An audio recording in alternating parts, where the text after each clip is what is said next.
Menanggapi banyaknya keluhan masyarakat terkait persoalan lampu jalan yang rusak, Wakil Wali Kota Palembang melakukan inspeksi mendadak ke kantor Dinas Perumahan Rakyat, kawasan permukiman dan pertanahan Perkimtan Kota Palembang Senin pagi, 10 April 2023.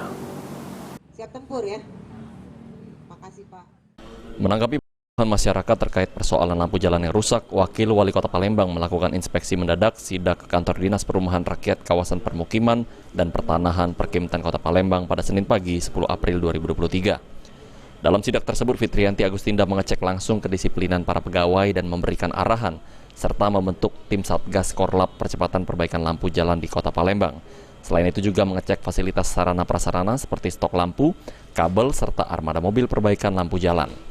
Dari hasil pemeriksaan ada beberapa kendala penyebab lampu jalan yang banyak rusak, diantaranya pertama, kekurangan Satgas Korlap ada 6 tim dan sudah ditambah 9 Korlap. Padahal optimalnya Korlap sebanyak 18 sehingga bisa mewakili setiap kecamatan 1 Korlap. Kedua, kekurangan sarana dan prasarana terutama armada mobil dan perlengkapan lainnya yang masih banyak kurang.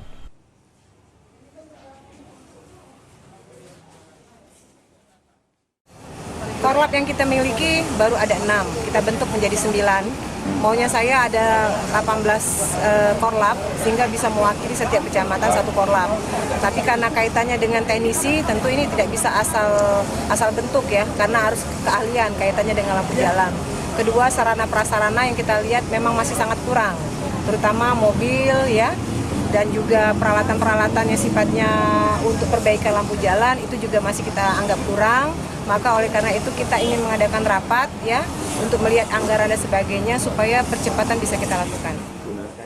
Kepala Dinas Perkimtan Kota Palembang Afan Prapanca Mahali mengapresiasi kedatangan Wakil Wali Kota Palembang dalam rangka percepatan layanan perbaikan lampu jalan karena sudah banyak menerima laporan keluhan terkait lampu jalan rusak yang cukup banyak, yakni hampir 5.000 titik rusak tersebar di 18 kecamatan di Kota Palembang. Namun masyarakat minta untuk bersabar karena perbaikan harus dilakukan bertahap dengan melakukan identifikasi terlebih dahulu mengingat komponen lampu banyak.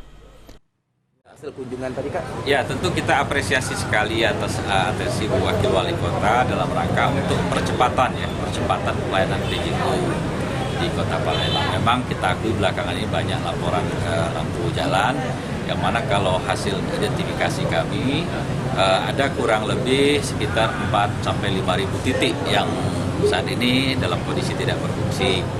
Namun tentu itu semua terganggu itu bisa karena hujan, angin, dan juga ada yang memang rusak karena sudah usia. Karena komponen lampu ini kan cukup banyak ya, ada namanya konektornya, ada balasnya, ada lampunya sendiri, ada kabelnya, ada fittingnya, ada MCB. Nah itu semua memang memerlukan suatu identifikasi dan pengamatan yang harus lebih seksama. Abidin Triwanto, PAL TV.